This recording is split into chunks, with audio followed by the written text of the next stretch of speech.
Okay, I think, and we're now recording. Hello, my name is John Ryan with Broadsheet, and you're very welcome to Tomorrow Tonight. We're joined by Dr. Marcus De Brun, lockdown critic, sceptic. Good evening, Marcus. Good evening, John. Nice to see you. Very nice to see you. The last time we met, you were under investigation by the Medical Council, and children were laughing at you on the streets. You were ostracized from society.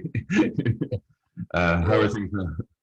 Well, children will always laugh at older people on the streets, and I'm in my 50s now, so I'm rapidly approaching just the generality of being laughed at for being old. But no, nothing has changed much in that respect. I'm still under investigation by the Medical Council. They haven't decided on a formal sanction or whether to dismiss the charges against me, but that's an entirely different affair. But it certainly hasn't. It hasn't made any difference to my opinions in any respect, despite the desire to do so. But but apart from that, no big changes.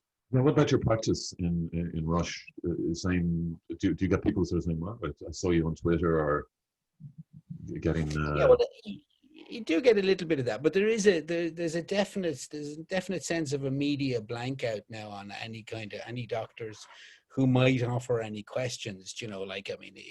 If you question the validity of vaccines or that sort of thing, you're considered anti-vax and dangerous as such. And I suppose, in fairness to the government, they're trying to kind of get everybody to do what they want to do. So in times like this, it's important for them to have dissenting voices like my own silence. So yeah, I don't get a lot of media coverage. Other doctors, Dr. Martin Feely, Dr. Pat Morrissey, other GPs who've spoken out are similarly kind of, there's a kind of a quiet ban on any kind of contradiction to the narrative. It's people like Professor O'Neill or Luke O'Neill who would speak for the medical profession and for the scientific establishment here in Ireland. So no, I wouldn't have a big public persona. So not a lot of people, but many patients do mention it to me. Some people do an interest in kind of the nuance of what's going on and kind of scratch the surface a bit, but not the majority. And it wouldn't have had a detrimental effect on them in terms of you haven't lost patients as a result of your position. Well, as a result of my position, I suppose I felt I've had to close my practice since we last spoke. That's by choice, really. My position, I suppose, morally and ethically speaking, to be criticizing the HSE guidelines and to be in a position where you're tasked with implementing those guidelines, the two positions are not really tenable. So I resigned my HSE contract and have essentially closed my practice as and from kind of next week. My contract is finished. I'll still be working as a general practitioner, but I'll be working as a locum or as an employee, in which case I'll be following other people's guidelines rather than having to implement them myself. So it certainly has had a big impact in that respect on me, but I don't like really talking about that too much because it takes away from not that I have any fear. It takes away from the real victims in my mind, which are the nursing home victims. Absolutely, and other GPs, as I say, I mentioned Martin Feely and Pat Morrissey, two other doctors. They've been similarly sanctioned and kind of let go and that sort of thing. So, there's another kind of a political pressure and stuff going on behind the scenes in the mainstream media that people don't see, and unfortunately, we fall victim to that. Well, let's crack on then, Marcus, and have a look at tomorrow's papers, if you don't mind. They are COVID very heavy tomorrow, so we'll start with the Examiner, if that's okay. Medics in crisis cases of virus soar. Hospital staff in Munster warn that they are stretched to limits. Vaccine rollout may adjust over Pfizer plan. And just another health thing, this 292k health salary likely to lead on to knock-on claims. This is the Robert Watt had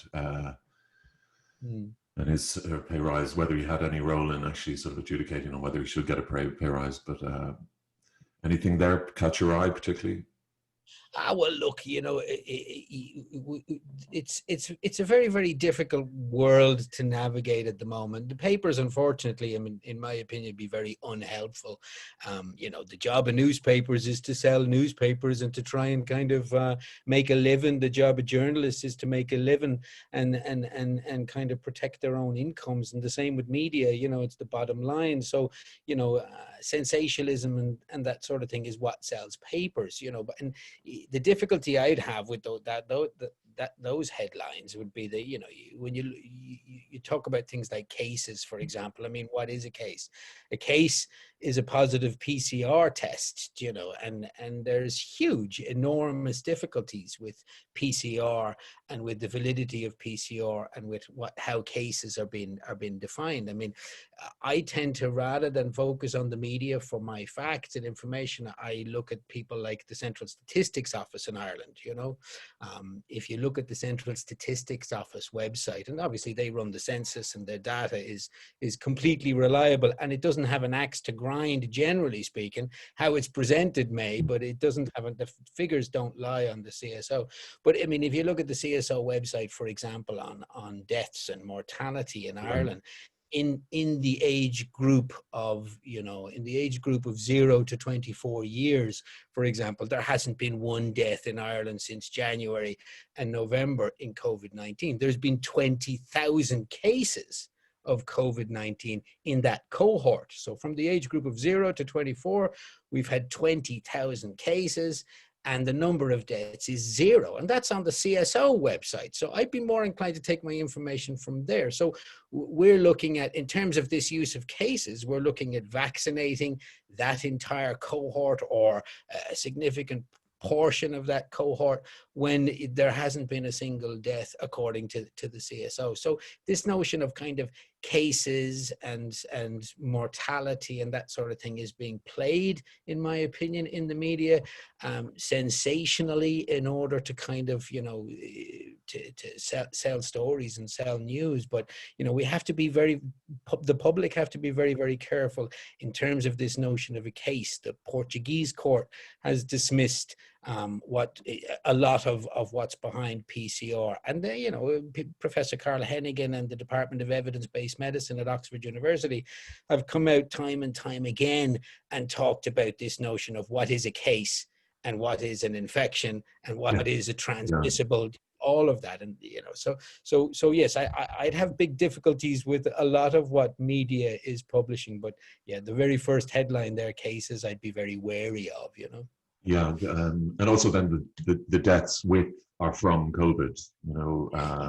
That's the one that right from the start I've been kind of banging on about, but I still can't quite get my head around it. You can have a car crash but be COVID positive, and then that's on your death cert. It seems anyway. Yeah, well, this is the difficulty, and we're kind of stuck, because it's very hard for people to know what and who to believe, when you've got this kind of carry on, But I mean, at the end of the day, politicians here, I believe, are entirely on the back foot and trying to justify things. The same with Boris Johnson, they're trying to justify things, in many respects, and what they're using to do that is cases. But it's a very frightening place to be when this use of PCR, which has never been a community-based tool in the history of medicine, it's a laboratory tool, but with this use of PCR and case numbers to drive massive political decisions like lockdown and all of the things that go into lockdown, that's very, very scary stuff. And it really, the hysteria will have to disappear a bit before science can come in and reality can kind of evaluate these things, like the CSO continuously does, like statisticians do. They look at these things impartially, but there's a huge amount of hysteria, and the newspapers are kind of riding that wave of hysteria, in my opinion, and politicians are riding that wave of hysteria. So very, very difficult, to tease out kind of what's going on from newspaper headlines. Sure. Well, that's all we're left with tonight. But the Irish Sun Surge and Rescue, much on the same theme. Stay at home, please. Hospital ward swamped. The Echo fourth wave warning. This is 100% vaccination needed to open country. That means every single person vaccinated. Is that, Marcus? 100% Well, vaccine. that's, I mean, again, it's more sensationalism. You know, you don't need to vaccinate an entire population to develop immunity. You know, viruses spread, they jump from person to person. So the more people that are immune in a population, regardless of whether they've derived that immunity from a vaccine or whether they've derived that immunity from being exposed to COVID, but the more people that have antibodies to COVID, the more difficult it is for a virus to spread, and the more likely it is for a virus to die out. You know, the notion of herd immunity has been around a long time before COVID and before all of this. And it's not going away because it's the seasonal mechanism that viruses are gotten rid of by the environment and by kind of their interaction with population. So no, I wouldn't agree that you need to vaccinate 100% of the population. You know, and you know, again, you know, even this notion of vaccinate, you know, what's being used at the moment and in terms of a vaccine here in Ireland, the Pfizer vaccine, you know, this is an entirely different, a lot of doctors are very upset and very annoyed that this is actually even being called a vaccine, because it's not a traditional vaccine. This is genetic-based therapy.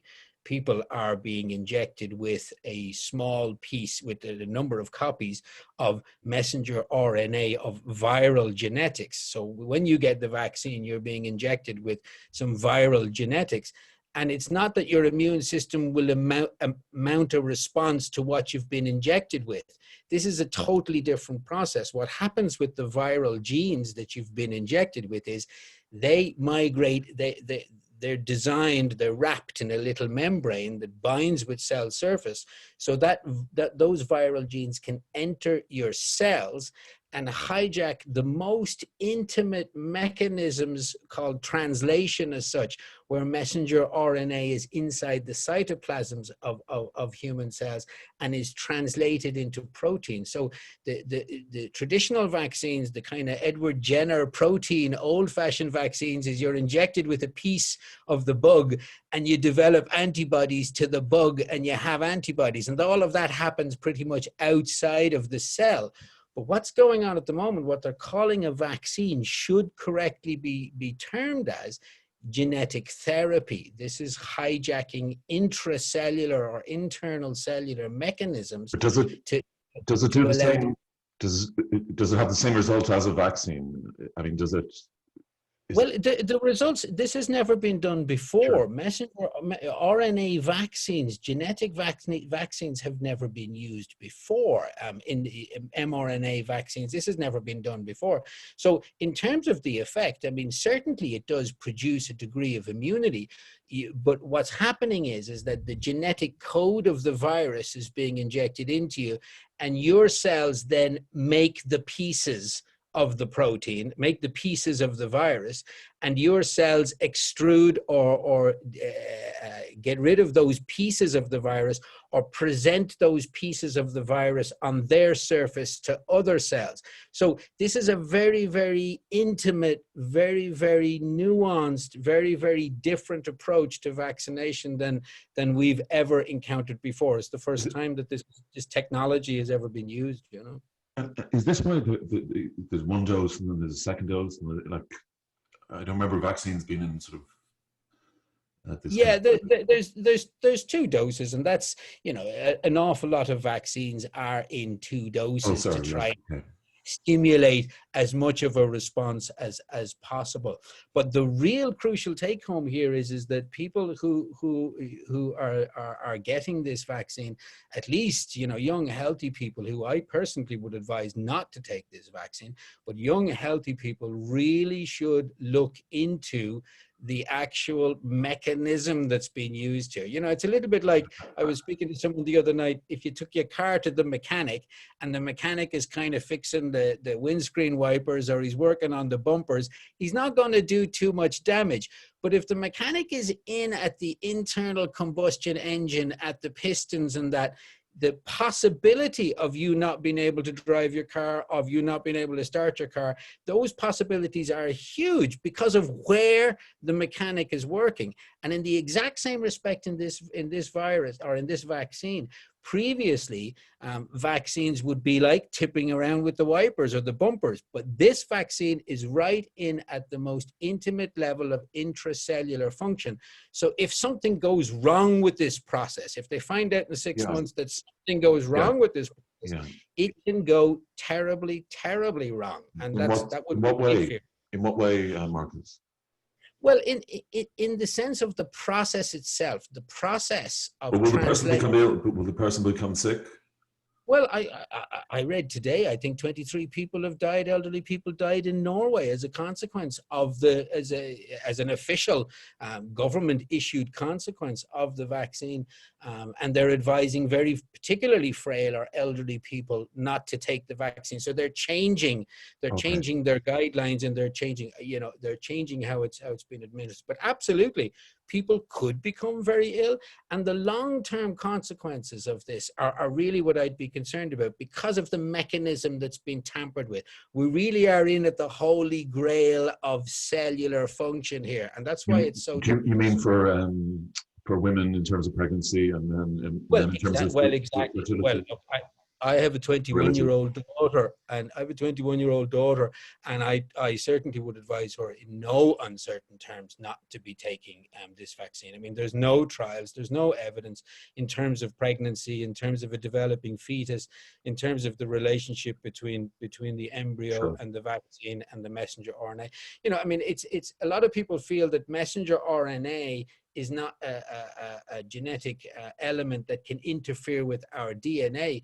But in that respect, they're entirely wrong. The human DNA inside the nucleus is actually made up of about 5 to 8% of messenger or RNA that was originally viral sequences that have HIV, for example, is a retrograde. It's an RNA virus that gets into your DNA. So RNA, what's being used here, does have the potential to alter and affect DNA in a big way. And where we are with this, the place that we are, the intimate level of where this vaccine is functioning is a very dangerous place. Now, I'm not saying that the vaccine itself is dangerous, but I'm certainly saying where they're working is a very dangerous place. Got you. And I'm obliged to state that, again, the vast majority of our readers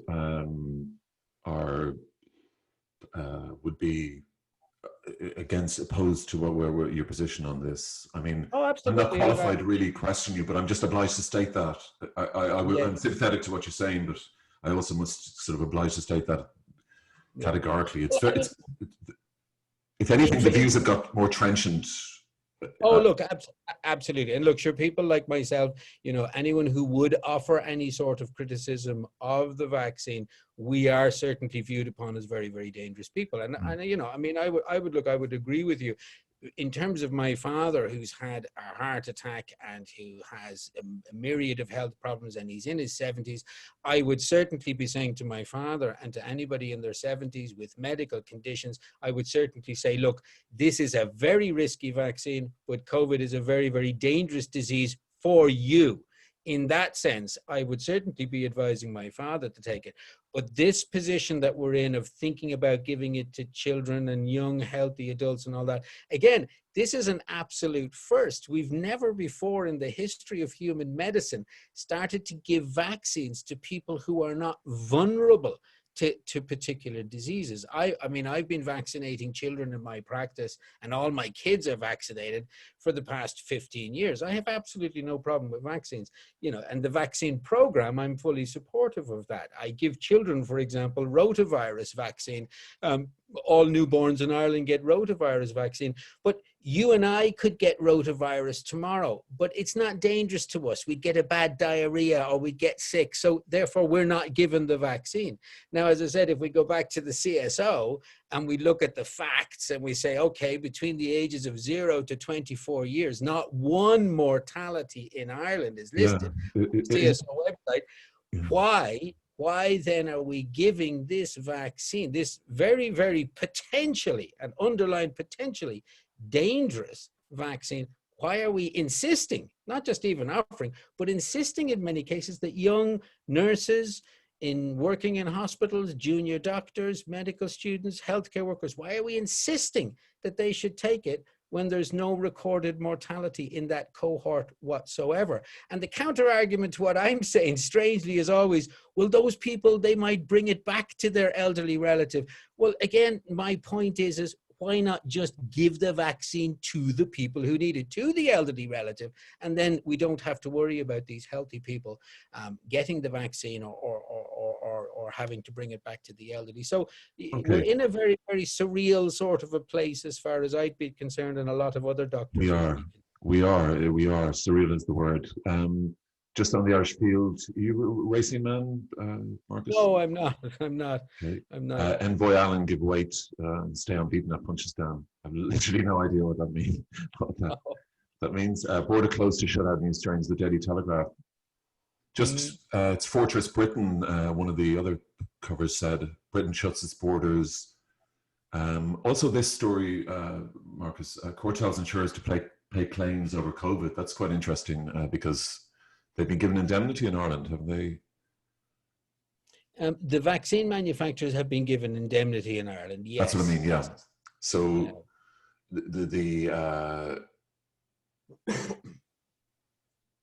I'm a bit confused then. So the insurers have to pay claims over COVID? Is that? Well, I'm not too sure. I haven't read the story, so I'm not too sorry, sure. I beg your pardon. No, I've completely, forgive me, don't forget those last 20 seconds happened. Daily Express, border crackdown to halt new strains. Yeah. This is the fourth wave, I guess. They call it tiers, we call it levels here. Yeah. This is at Fortress Britain. UK shuts down all travel corridors to try to protect public from new COVID-19 variants.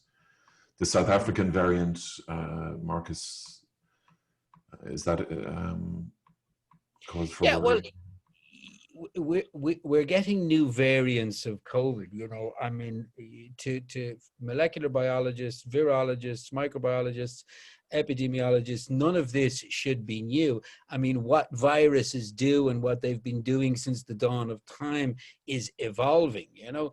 I mean, and you know, it's important for your readership or for people to be aware, you know, that there's a kind of a notion, the media has a hold of this notion that this COVID is evolving and it's desperately trying to kill us, you know, and it's becoming more virulent, and there's South African strains and there's, you know, 10 waves and all of this, and that we're at war with this virus. But, you know, from a virological point of view and from a scientific point of view, if a virus kills you, and the sooner it kills you, you're absolutely bugger all used to the virus because you're dead and you can't spread it, you know?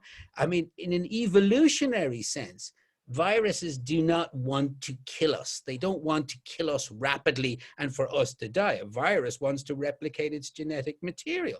So this notion of more virulent strains, yes, there are different strains, and I'm not taking away from the fact that maybe some research lab has found that a particular strain is more virulent. But in the overall balance of things, if a virus kills you, you're no bloody used to the virus. Viruses do not want to kill us immediately. They want to cohabitate with us. And there are a number of viruses that live with us throughout our lives. The wart virus, the herpes virus, these viruses cause relatively little disease and they live. There are a myriad of viruses that live with us. So, you know, this in the bigger picture, and I'm not denying that, you know, there may be these strains and things like that. But again, you know, media has kind of latched on and created this public notion that the virus is rapidly evolving almost to wipe out humanity. I mean, I think we've been programmed by kind of Hollywood, and we're waiting for kind of the shuttle to land and some guys in hazmat suits to come out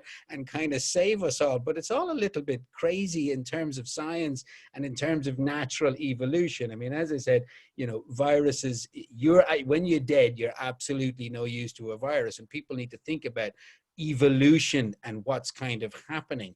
And kind of, the thing that I think that's evolving in a much more pathological way is what's going on in the media and what's going on in government.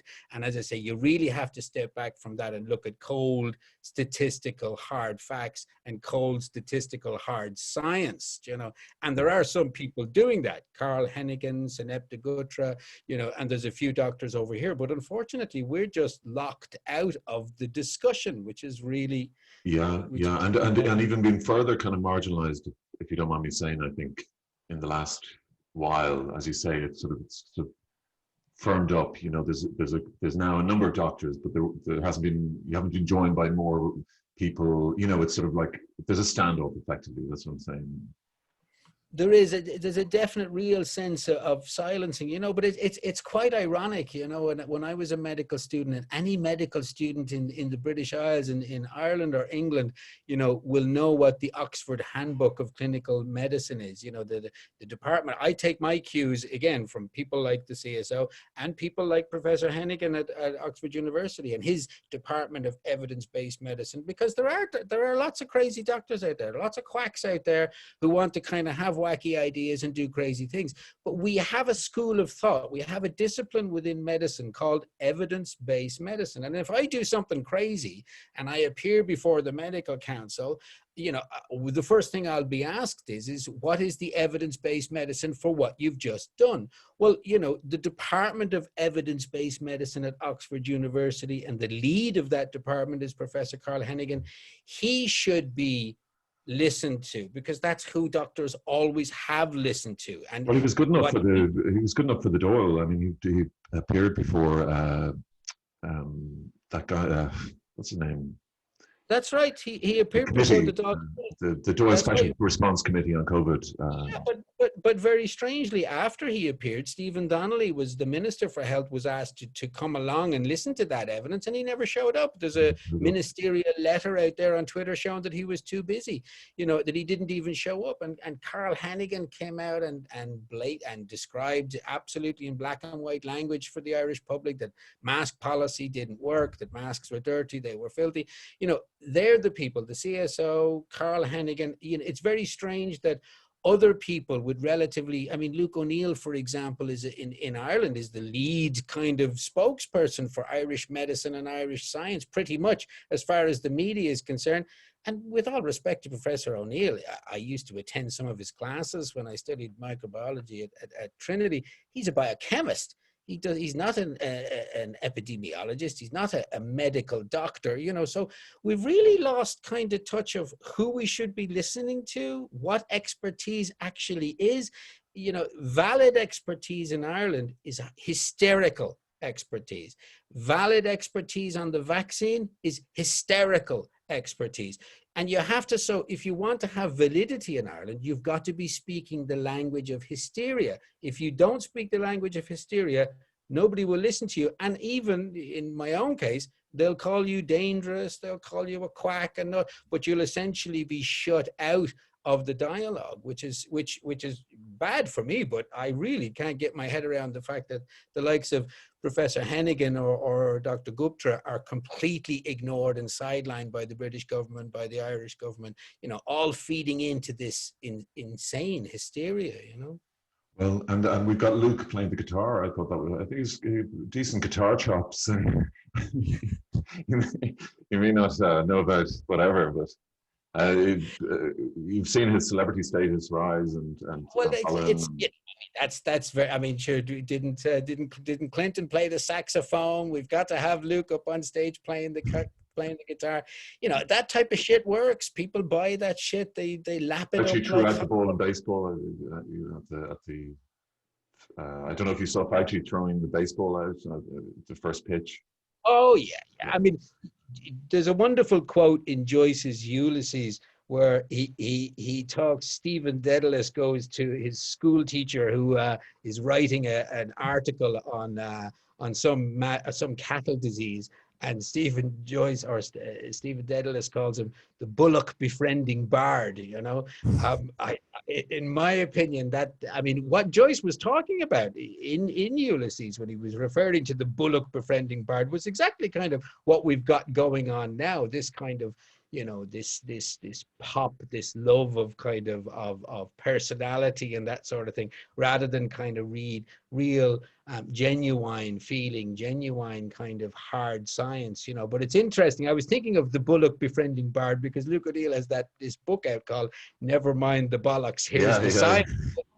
I was going to tweet, never mind the Bullock, the Bullock Befriending Bard, but it's all there in Ulysses anyway. I think it's all been said 100 times before. I think we're just caught in the midst of hysteria, and the voice of reason has just been kind of silenced. This is it. I noticed a guitar behind you, Marcus. Oh yes. Maybe you and Luke could get a double act going. I don't think RTE would never put myself and Luke in the same room. And I think, Luke O'Neill certainly, I can't imagine he could answer some of the questions that I would ask.